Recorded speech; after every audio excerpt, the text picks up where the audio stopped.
And we also saw that if you deny the Father and the Son, that's the spirit of the Antichrist. हाँ, अगर जो हम पिता को और पवित्र आत्मा को नकारते हैं, यानी कि हमारे अंदर क्रिस्त विरोधी आत्मा है। Jesus said, pray to the Father in my name.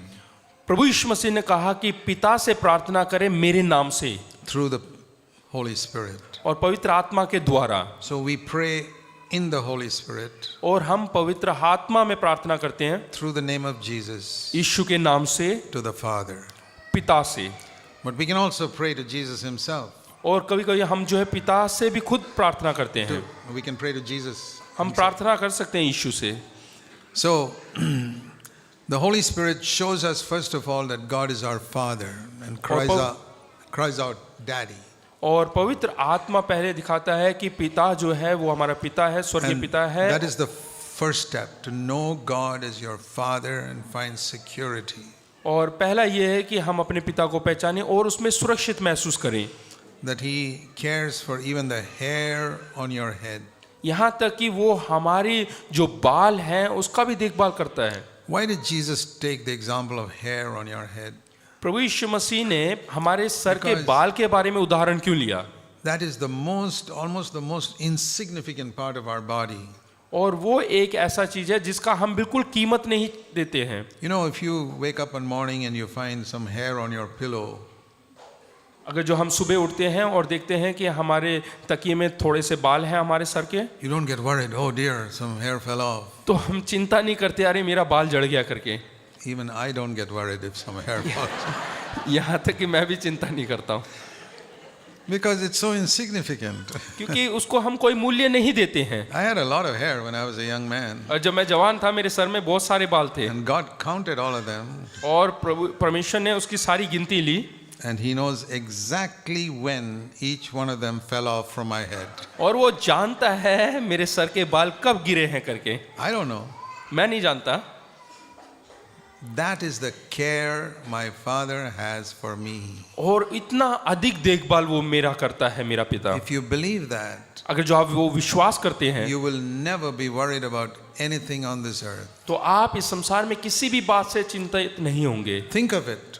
इसके बारे में सोचें। Are you ever worried if you see one hair on your pillow? क्या आपने कभी चिंता किया है आपके एक बाल को देखकर? But God knows the exact time in the night where that fell off from your head. और परमेश्वर जानता है वो समय को भी जब वो झड़कर गिरा है। Jesus taught that. और प्रभु यीशु मसीह ने सिखाया। You read in Matthew 10, He knows the hairs on your head. और मत्ती 10 में पढ़िएगा वो आपकी बाल की गिनती भी करके रखा है। And if we believe these things, we find tremendous security in God as our Father. अगर जो आप इन बातों पर विश्वास करेंगे तो आप परमेश्वर में बहुत ही सुरक्षित महसूस करेंगे। You know, in the days to come, it's going to be more and more difficult to be a Christian in India. और आने वाले दिनों में बहुत ही मुसीबत होगा एक मसीह जीवन को जीने के लिए। It will be difficult in your office to stand up for the Lord. और अपने ऑफिस में भी प्रभु यीशु मसीह के लिए खड़ा होना बहुत तकलीफदायक होगा। Jesus said in Matthew 24 that all nations will hate you for my name's sake. और मत्ती 24 में प्रभु यीशु मसीह ने कहा है कि पूरे जाति जाति के लोग आपसे नफरत करेंगे अगर आप मेरे लिए खड़े रहेंगे तो। Matthew 24, मत्ती रचित सुसमाचार 24वां अध्याय verse 9, 9वां वचन, the last part. You आखिर will में be लिखा है, hated by every single nation on the face of the earth because of my name. मेरे नाम के कारण सब जातियों के लोग तुमसे बैर रखेंगे। That means there will be no country that will not persecute Christians. इसका अर्थ यह है कि ऐसा कोई देश नहीं होगा जो मसीहों को उत्पीड़ना ना दे या पीड़ित ना करे। See, there was a time when the Western nations were called Christian nations. और एक ऐसा जमाना था जब पश्चिमी देश जो है मसीह या ईसाई धर्म के मानने वाले कहलाए जाते थे, England and America and all. यहाँ तक कि अमेरिका वगैरह। They're not Christians today. वो ईसाई लोग नहीं हैं They oppose Christians. और वो ईसाइयों का विरोध करते हैं They've gone against the word of God. और वो परमेश्वर के विरोध में गए। The Supreme Court in America has now said that two men can become married and become. और अमेरिका के जो सुप्रीम कोर्ट है उन्होंने अनुमति दे दिया है कि दो पुरुष जो है वो शादी कर सकते हैं। And when they went to a court to register their marriage, और जब वो रजिस्टर करने के लिए कोर्ट में गए the Christian lady there said, I cannot certify two men getting married. तो वहाँ के एक मसीह स्त्री ने बोला कि मैं अनुमति नहीं दे सकती हूँ दो पुरुषों को विवाह करने के because लिए, I am a Christian. क्योंकि मैं एक मसीह हूँ। You know what they did? तो आप जानते हैं उन्होंने क्या किया? They put her in prison उन्होंने स्त्री को जेल में, बंदीगृह में डाल दिया, for standing up for her Christian convictions. जो मसीहत के लिए खड़े होते हैं। This is not in the ancient past, it just happened a few weeks ago. और ये तो अभी कुछ महीने पहले ही हुआ है। All nations, it will be difficult to be a Christian. और हर एक देश में ये मुश्किल होगा कि एक मसीह की तरह जीवन So, Jeena. you better believe that the hairs on your head are numbered. इसलिए ये बहुत ही बेहतर रहेगा कि आप विश्वास करें कि आपके बाल की भी गिनती हो गई है, Nobody can touch you without God's permission. और बगैर परमेश्वर के अनुमति के कोई आपको छू भी नहीं सकता। See, it says in the book of Zechariah, जकरिया की किताब में लिखा है, Zechariah chapter 2, जकरिया की किताब 2 अध्याय, and the Lord says, और परमेश्वर ने कहा verse 5, 5 में I will be a wall of fire round about her. कि मैं आप उसके चारों ओर आग किसी शहर पर ना ठहरूंगा। Then how can somebody come through? तो वो वहां से किस प्रकार से आकर आपको छू सकता है? Because God permits that person. क्योंकि परमेश्वर उनको अनुमति देता है। God permitted people to crucify Jesus. परमेश्वर ने अनुमति दिया कि लोग प्रभु यीशु मसीह को क्रूस पे चढ़ा सके। Many times they tried to kill him, but they could not kill him because his time had not come. कई बार उनको मारने की कोशिश किया गया, लेकिन उस समय उनको छू भी नहीं पाए क्योंकि परमेश्वर ने अनुमति नहीं दिया, समय पूरा नहीं हुआ। They killed James. याकूब को मारा, He was an apostle. और वो प्रेरित थे। They killed Stephen. स्टीफन को मारा, स्तेफानोस को मारा, They killed Peter. पतरस को मारा, They killed Paul. और पौलुस को उन्होंने They घात किया, killed Andrew.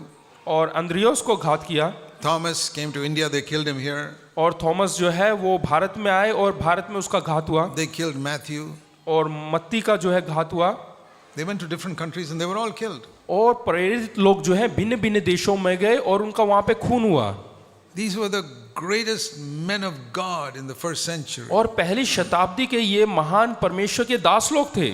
Could God have protected them from being killed? क्या उनका खून होने से परमेश्वर उनको बचा सकता था क्या? Sure, हाँ, अवश्य, but he didn't do it.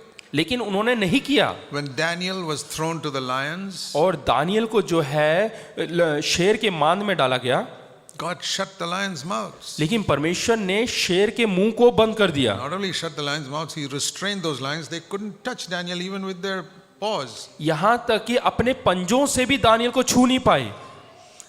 But in the second, third century, लेकिन दूसरे और तीसरे शताब्दी में when the Roman emperors threw the Christians to be eaten by the lions in a big stadium, और रोमी जो राजा लोग थे, उन्होंने मसीह लोगों को पकड़कर शेर के उस जगह में पिंजरे में डाल दिया, God did not shut the mouths of the lions. और शेरों के मुंह को परमेश्वर ने नहीं बंद किया। They would kneel there and sing the praises of God while the lions pounced on them and ate them up. और वहां पर खड़े होकर उन्होंने घुटनों में आकर परमेश्वर के लिए गीत गाया जब शेर उनको आकर मारकर खा गया। I have a picture of that और उसका तस्वीर है मेरे in pass. my sitting room to remind me these are my brothers and sisters who stood true to the Lord 1800 years ago. ताकि मैं अपने आप को याद कर सकूं कि 1800 साल पहले मेरे भाई बहन लोग इसी प्रकार से उत्पीड़ित हुए थे, I'm going to meet them in heaven. और मैं उनको स्वर्ग में मिलूंगा। The people who sang praises while the lions jumped on them. जब शेर उनके ऊपर उछाल मार रहे थे, छलांग मार रहे थे, तब वो परमेश्वर की महिमा कर रहे थे। And I want to be faithful. और लेकिन मैं वफादार बना रहना चाहता That हूँ। when I meet them in heaven, I जब- can say I also was faithful to the Lord in my time. और जब मैं उनसे मुलाकात करूंगा तो मैं कहना चाहता हूँ कि मैं भी वफादार था, I don't want to deny the Lord. और मैं कभी भी परमेश्वर को नकारना नहीं चाहता। But if I'm tortured, I'll need grace from God. Otherwise, I won't be brave. अगर जो मुझ पर कुछ दंड होता है तो मुझे परमेश्वर के अनुग्रह की जरूरत है। Some of us may think, oh, will we stand for the Lord in a time of persecution? और कई लोग ऐसे सोचेंगे कि जब हमारे पास दंड आएगा, परेशानी आएगा, तो हम खड़े रहेंगे। Yes. हाँ, If you are humble, अगर जो आप नम्र होंगे तो, nobody can stand without grace from God. और परमेश्वर के अनुग्रह के बगैर कोई भी परमेश्वर के लिए खड़ा नहीं रह सकता। Without grace from God, like Peter, we will deny the Lord again and again and again. परमेश्वर के अनुग्रह के बगैर जिस प्रकार से पतरस ने प्रभु यीशु मसीह को 3 बार नकारा था, वैसे हम भी नकारेंगे। You know why Peter denied the Lord? क्या आप जानते हैं कि प्रभु यीशु मसीह को जो है पतरस ने क्यों नकारा? he did not get grace from God. क्योंकि परमेश्वर से उसने अनुग्रह को प्राप्त नहीं किया था। Why didn't he get grace from और God? परमेश्वर से अनुग्रह को क्यों नहीं पाया था? Because God gives grace only to the humble. क्योंकि परमेश्वर अपना अनुग्रह उन्हीं व्यक्ति के ऊपर देता है जो नम्र होते हैं। And Peter was not humble. लेकिन पतरस नम्र नहीं था। He said, I am the boldest of all the disciples here. If everybody denies you, I will not deny you. क्योंकि उस समय उसने बहुत ही गर्व से कहा कि मैं सबसे साहसी प्रेरित हूँ, बाकी सब चेलों से अधिक। अगर जो सब हर एक चेले नकार भी ले तो भी मैं नहीं नकारूंगा। Is there somebody here who thinks you're the most spiritual and the boldest here? क्या यहाँ पे कोई ऐसा व्यक्ति है जो सोचता है कि मैं सबसे आत्मिक और साहस व्यक्ति हूँ? I tell you in Jesus' name, you will deny the Lord first. तो मैं बताना चाहता हूँ कि सबसे पहले आप ही परमेश्वर को नकारेंगे। You cannot stand for the Lord without grace. और आप बगैर परमेश्वर के अनुग्रह के नहीं रह सकते। Remain humble. इसलिए नम्र बने रहें। Learn humility in these days of peace. और ये शांति के दिनों में आप हलीमी और नम्रता सीखें। More than anything else. और सब बातों से अधिक नम्रता को सीखें। Study the Bible, but learn humility. परमेश्वर का वचन का अध्ययन जरूर करें, लेकिन नम्रता सीखें। And there's only one way to learn humility. और नम्रता सीखने के लिए एक ही कारण है, एक ही बात है। Walk with humble people. और नम्र लोगों के साथ चले, उनके साथ रहें। There's an old writing that was written in 2nd or 3rd century BC, दूसरे या तीसरे शताब्दी में एक लेख है before Christ, प्रभु यीशु मसीह के जन्म से पहले which पूर्व। says, if you mingle with proud people, like your hand gets spoiled if you touch tar, you'll become proud also. अगर जो आप घमंडी लोगों के साथ मेल मिलाप रखते हैं, जैसे कि आप काले कोयले को छूते हैं तो आपका हाथ भी काला हो जाता है, उसी प्रकार से आप भी घमंडी हो जाएंगे। You've seen the tar they use on the road. यहाँ पे देखिएगा जो तार जो इस्तेमाल होता है सड़क निर्माण के लिए, You touch it, it's very difficult to get it off from your hand. वो अगर जो आपके हाथ में चिपक जाता है तो बहुत मुश्किल होगा उसको आपके हाथ से साफ करने के It लिए। says if you mingle with proud people, you will get that, and it'll be very difficult to get it off from your अगर hand. जो आप घमंडी लोगों के साथ रहेंगे तो आप भी, आपके हाथ में भी वैसे ही घमंड चिपक जाएगा और बहुत मुश्किल होगा उसको आपके जीवन से निकालने के लिए। Seek fellowship with humble people. इसलिए नम्र लोगों के साथ अपनी दोस्ती बनाएं।